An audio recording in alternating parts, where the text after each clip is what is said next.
Have you been wondering what's happening around the NFT space? Well, if you have, you're at the right place. Me and the guy in the background who's shaking up protein shakes, Dirty Dan, are going to be right at it for you. We're going to tell you exactly what's going on. We're going to cover a lot of things. We're not going to tell you what it is. We're just going to jump right into it. So, Dan, what's the first thing we're talking about? Do you know what? I talked about Coniun probably a while ago now, but I finally actually bought in myself because last night or the night before, they actually announced that they bought a whole bunch of Lemon Friends, and that was going to be randomly airdropped in their C boxes to their holders as well. So I was like, do you know what? For the price of what it was at like 0.36 that I got in for when the mint was 0.3, so I'm not too mad about that. And I'm excited. And I went in the chat, and there's a lot of alpha going on there, dude. But it looks cool. I like those. I know you showed me those candlestick charts and everything they had. Looks a lot like TradingView, and they're sharing alpha, and they have like a lot of things built in as well. Like with what's that blue chip tool called? Yeah, so basically it looks at how many holders of other blue chips have invested in that project. And so, I mean, whenever there's blue chip holders, there's more credibility behind their accounts usually. Yeah. So that's what they're looking at. And some interesting projects that are a little bit cheaper, but held by a lot of blue chip people. So there's some ways to get in. Yeah, maybe we'll show that off another time. But super dope. Today, the reason why I actually came across the project we're going to talk about, if you want to share my screen, cool. Is because someone in Coniun, one of the community members, was like, hey, we need to introduce some of the features that Alpha Sharks has. Now, Alpha Sharks is a sniping tool. It's an NFT alpha tool, they're calling it. So it's basically going to be the all-in-one place to snipe NFTs, see all these analytics and go from there. Now, I've taken a couple of screenshots because I couldn't actually get access without a pass in my wallet, which is fine. And we'll talk about the price of passes in a minute. But you can see, and this is actually stuff that I really like. It actually has OpenSea daily volume, and it has the monthly volume for OpenSea as well. So I kind of get an idea about the sentiment of the market straight away. So that's actually really cool to see. You've got your trending collections, your minting collections, recently revealed collections, and those categories actually match up with these top headings up here as well. Question: right hand side. Yeah. How recent are those recently reveals? Is that like real time? Just slow down, mate. I've got a tab that I'm getting to, so we'll get to that. We'll get to that. So the other thing you see on the right hand side is like a live tracker. It's what a lot of projects have these days anyway. There is a little whale button as well, so you can see what whales are buying up. So whether you go off the back of what they're doing as well. Next, you have your mint tab. And basically what you're looking at here is collections that are minting in the moment. You can look at unique holders. You can look at the percentage that's been minted.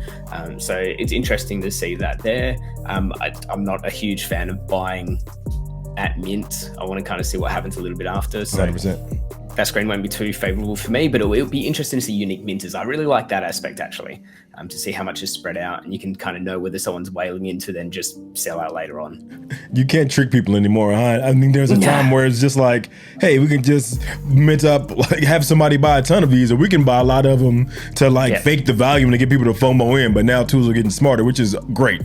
Yep. And this is my favorite one because it is the revealing tab. And you can see on the left-hand side, it has whether it's been revealed or unrevealed. And on the right-hand side, it actually gives you an expected reveal time. So someone's put in the effort for me, which I really love, because you know how I like to watch the post-mint kind of drop and then see if I can pick 100%. Something up and then see what happens. So that's really cool to see that. That's super dope, like it's showing the supply. It shows everything you need there. I think one great thing that I like about these tools is that, think about even, what was that, not even 4 months ago, back in December when we were going crazy like with NFTs and buying stuff and flipping, like you had so many tabs open to kind of grab this data. Now it's all being aggregated. So I just think it's super dope. It just saves you so much time when you're actually in the market. So I'm loving it. Yeah. It's cool. So current price, and we'll look at that really quickly. So current price is 0.26276. They had a pre-sale / a whitelist, which is 0.2, and then a public, which is 0.3. And of course, people that bought at 0.3 are probably going to take a little bit of profit. So we see that time and time again when you have split price, mint and entry. The passes are going to be like a PFP. So it is going to be one of their characters there. So you do have some rarities that will come into it. So that's another aspect that I think about when they reveal the price drop again, because people don't get what they want. 100%. So this team actually has a really interesting roadmap. Okay, they've got a token that's really cool. They've got all their founders and stuff fully doxed, which is great to see. But one thing that I'm interested in is their phase 2. So let's see. phase 2, here we go. So they actually have a couple of different websites that they're planning on releasing. One is called Safer Mint, which is basically a website where you can go to verify projects' legitimacy, and they've got a whole bunch of things. You can click on learn more, I had a look at it earlier, and kind of see more about the project itself. So that's one really cool thing that I'm looking forward to. Any project that has a white paper like this is really promising to see. So I think they've got potential, but this is a market that sniping tools, I think, are going to become less and less useful because everyone has them. Like, it is the way now. So they need to, the reason why I'm so excited is because of that extra utility they're providing in the future. If they can stick to it, then I think they'll have added benefits. They'll make them the place to be for everything.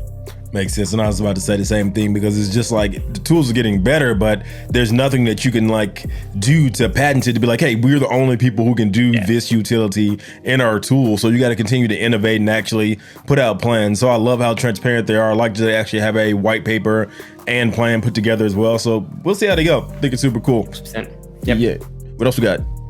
Sweet. I was going to talk a little bit about the BAYC merch that's dropped.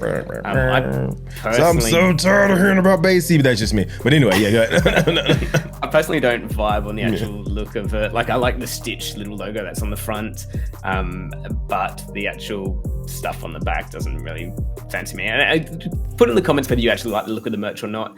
But you all know that you're going to have to pay with Ape for it.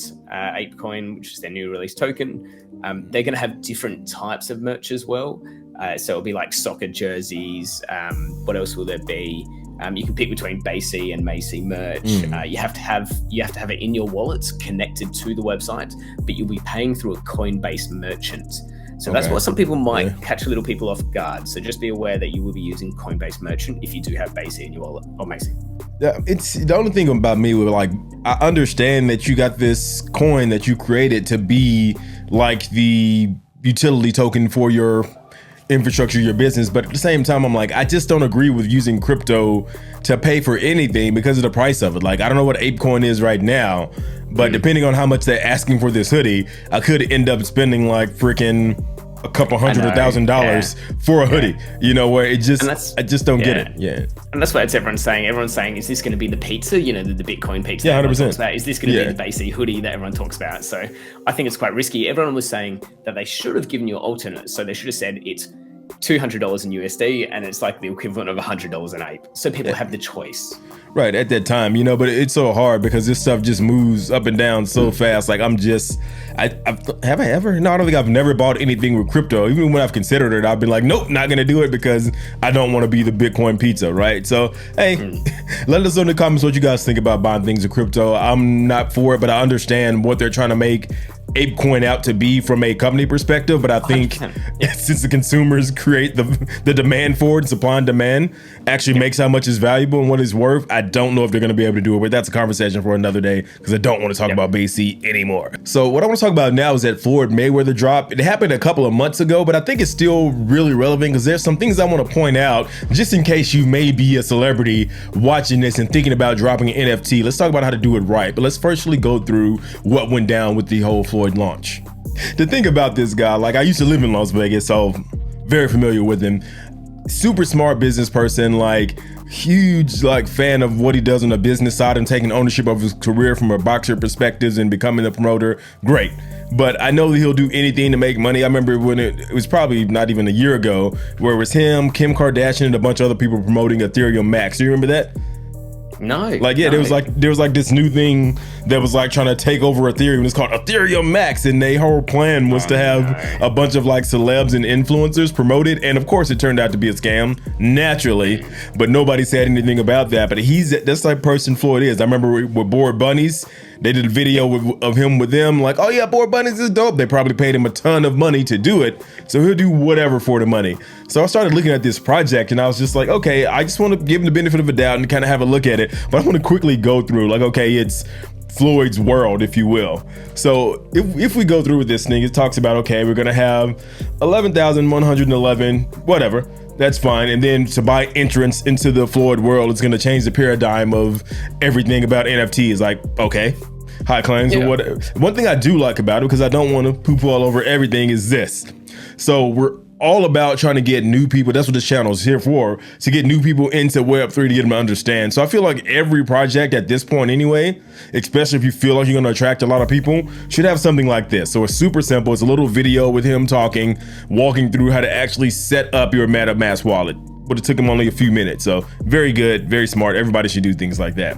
But is it actually his voice? Yeah, it's him. It's him. Yeah. Right. So I'm not gonna play it on here, but go ahead and just go to floydnft.com and you'll see it's a little video of him. The different traits are gonna be based on like his career, right? Like the money he had and some gloves and all those other things there as well, which is like, okay, cool. But then we get down into the world as well. So here's the ecosystem and the actual utility, if you will, of the project. So it goes in, it's like, oh, you're gonna get merch, you get 20 gloves, you get unreleased photos of Floyd, a belt, a discount. It's like a bundle, right? It's almost like, I don't know if you guys, in Australia they don't have it, in America, I'm sure you're familiar with it anyway, they have QVC, where it's just like, okay, and if you buy this NFT, you also get bundled with it some merch, and only for today, in the next 1 hour, 11 signed photos and a belt. Wait, there's more. That's what it feels like, right? When it comes to this thing. So it's just like, how can I package up a bunch of stuff that fans would pay for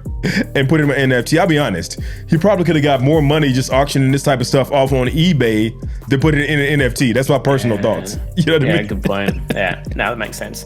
But like, it's cool. Like, I don't even like Floyd, but like, if I had a chance at winning a signed pair of gloves, I'm like, yeah, that's sick. Yeah, and that's the thing that will draw normal people in. So I think it's a very smart move, to be honest. It's like, people love gambling. That is just in their nature. Yeah. So I think it's a smart move. Cool. We're gonna get into that in a second. We'll see how well it's done because it already came out. So, and of course now I won't go into all this stuff. I'm sure you guys can read. It's huge on my screen, but I think that it gives us, tickets for boxing night and TMT events, which is pretty interesting. At the same time, there's other ways to do that than releasing these random PFPs, but very interesting. I like it because I feel like, I say it all the time, NFTs are eventually going to go to access passes. So this is interesting, right? And we won't get into the ecosystem, 1.5%, donating meals, et cetera, et cetera. He always does charity stuff anyway. So this is just another way to kind of put that into there. So that all makes sense there as well. And then you get all these interviews and this exclusive stuff as well. And if you meet and greets, we're not going to dig too deep because I feel like I've read enough crap off the screen already. So when we pop in, we can see that they haven't minted everything for whatever reason there, and it's only a 1.7 thousand owners there, and the floor price is 0.007, but they did trade over 100 ETH, which is decent. Then I got the activity tab open already.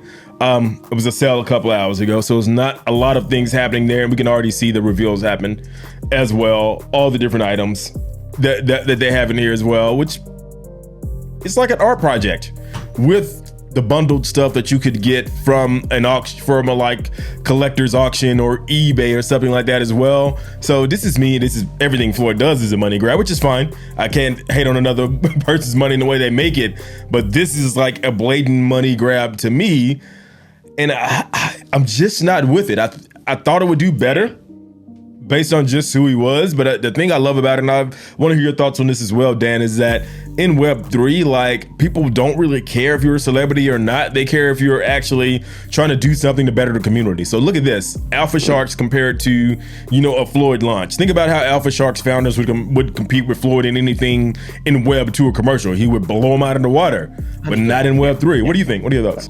Being a celebrity doesn't mean anything in Web3. Well, sorry. You need to be an influencer that is the right type of celebrity. Yeah. If you share my screen right now, let me just quickly show you on Coniun about Floyd. We're talking about it earlier, so it's interesting to see as well. But it's not looking positive. Like, if I look at the charts and let's go 30 days, there's next to no sort of traffic going on. A couple of sales here, a few sales here. Like, not much is actually happening with the project. Total volume 100 ETH. It's not really moving along. But we're talking about earlier, the blue chip report, how many people that own other blue chips actually invest in this project as well. So it's 24%. So a lot of the Mutant Ape clubs actually hold money. They actually hold a little bit of Floyd's worlds aren't. I remember the Shaq Gives Back thing. Like, it had a great meaning behind it, and he's huge on the charity, but it didn't work, you know. And I don't even know who's done it well. Like, who do you think who's done it well as far as like a celebrity and it launched a product? I can't think of anybody off the top of my head. Snoop Dogg, man. Snoop Dogg. One of the only people. But like, he's been in the industry for ages now. So. 100%. So he's somebody who really embraced it. So it wasn't just like, oh, a random Snoop drop is coming out. He's like, no, I bought Death Row Records to make it an NFT label. No, I have my alter ego of Cosimo de Medici because I like investing in NFTs and I love to see where the space is going. So it's not like, you know, he just jumped right in. He's built that following. He's built that love and loyalty and stuff as well. But that's a great point, though. Music people have been doing it okay. I know if it's the novelty of music NFTs is what's making them be successful, but I have seen a lot of music creators doing well on it. But at the same time, I think when they're transparent and show that they're not making as much money as they thought from streaming and album sales, and this is a way to support the artist, I think that's why music has been doing well. But guys, if you like this video, click the link and playlist above. I'm gonna put one in there that shows all of our tools. It has the video we did on Coniun, the video we did on Trade Sniper, and some others as well, because these tools are super important. And as the space progresses, you guys are gonna need anything that you can get to get an edge over the competition. Until next time, we are out.